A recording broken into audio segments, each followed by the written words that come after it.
Hi everyone, we're here today to talk about garden fountains. Fountains add so much to your gardens.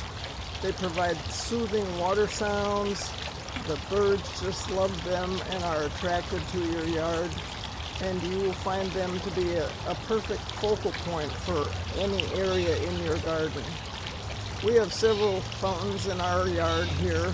Some are cement, some are resin, and I'm going to talk about the differences between the kind of fountains and maybe help you if you're deciding to add a fountain to your yard. Thank you. This is a concrete fountain that's about 7 feet tall. It's got 4 tiers. We purchased this from someone who was getting rid of it out of their yard, hauled it home, disassembled. It's very heavy. Put it together, and it didn't have the bottom bowl on the bottom. I had to construct that. I have a separate video that you could watch called Redoing the Big Fountain if you're interested in how I constructed the bottom bowl for this. The benefits of concrete are that it's very durable and not likely to crack apart. The downside is that it's too heavy to move. It's got to stay here. And then in the winter, I need to cover it to keep the ice and snow out of it. Otherwise, freezing can crack the concrete if water got in any of the bowls. This is the second concrete fountain that we have in our yard. I got this from someone very cheaply and hauled it home, set it up, and the only thing I had to do to fix it was repair some cracks in the bowl. You'll see it has a very nice patina to it from the different algae and stuff that shows up during the summer. This is the third concrete fountain in our yard. This one's only about 3 feet tall, and it doesn't hold a lot of water, so it's pretty easy to clean out and haul into the garage during the winter. All the rest of the fountains in our yard are made out of resin. What I like about the resin fountains is that they're portable. When you get the water emptied out, they're a little easier to clean out, and they all get stored in our gazebo over the winter that we wrap in plastic, so that keeps them in pretty good shape.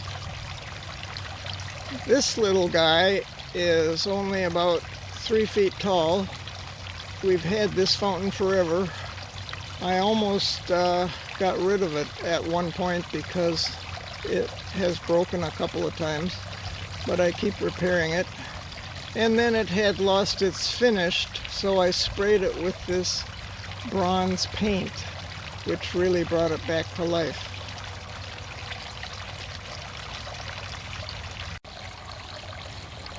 Not all fountains are the traditional tiered fountain shape.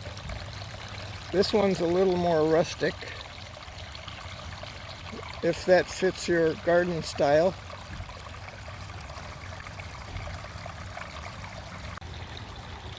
Here we have a unique fountain. This is a fairy castle fountain. This fits the whimsical theme of this section of our yard and garden. Here we have another tiered fountain. This one we got new this spring.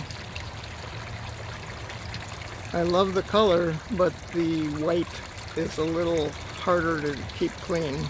So we'll be talking about this one also when we get into the cleaning and maintenance section.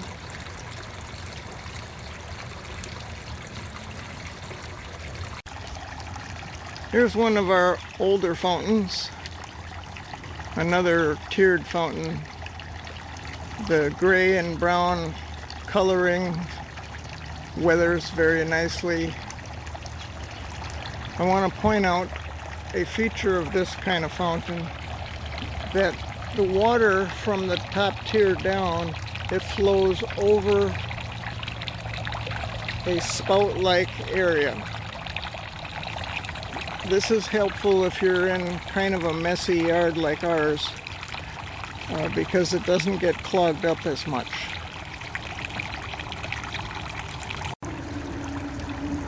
This is even an older fountain that we've had for a very long time.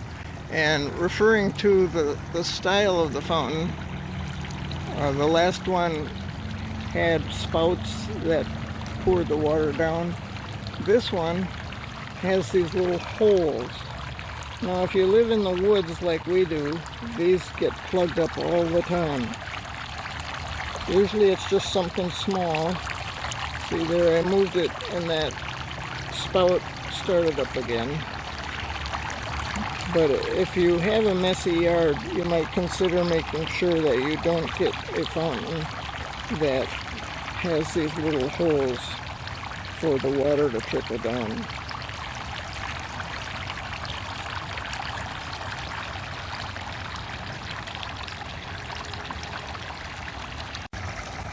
Here's another tiered fountain we have that has the spouts also for the water to trickle down.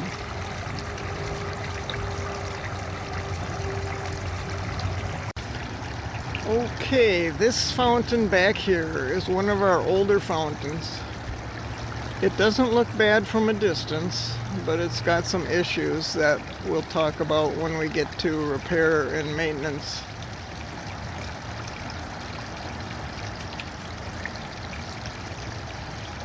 This is a cute little fountain that's in the Japanese garden. The small birds really like this because they actually get in the middle and take baths and drink. This is also a little dirty at this point, and I'm saving that for when we get to cleaning and maintenance. This is our newest little fountain that's added to the fountain list. It has a unique shape to it that fit into the Japanese garden theme. It was called a Zen fountain.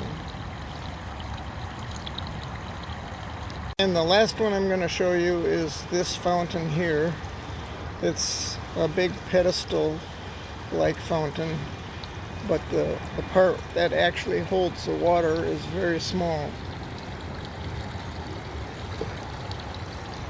There's a little bowl of water in there, and that's all that's needed. And then the LED lights show up and make it look almost like a flame coming out of the top. That shows up better in the dark. So those are just some of the fountains that we have in our yard.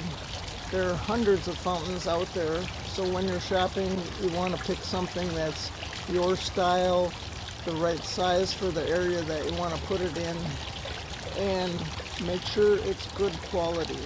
We have some fountains that we've purchased a long time ago actually, and they're still hanging in there, but they may have cracks in them now and issues that would not have shown up if they were a better quality fountain.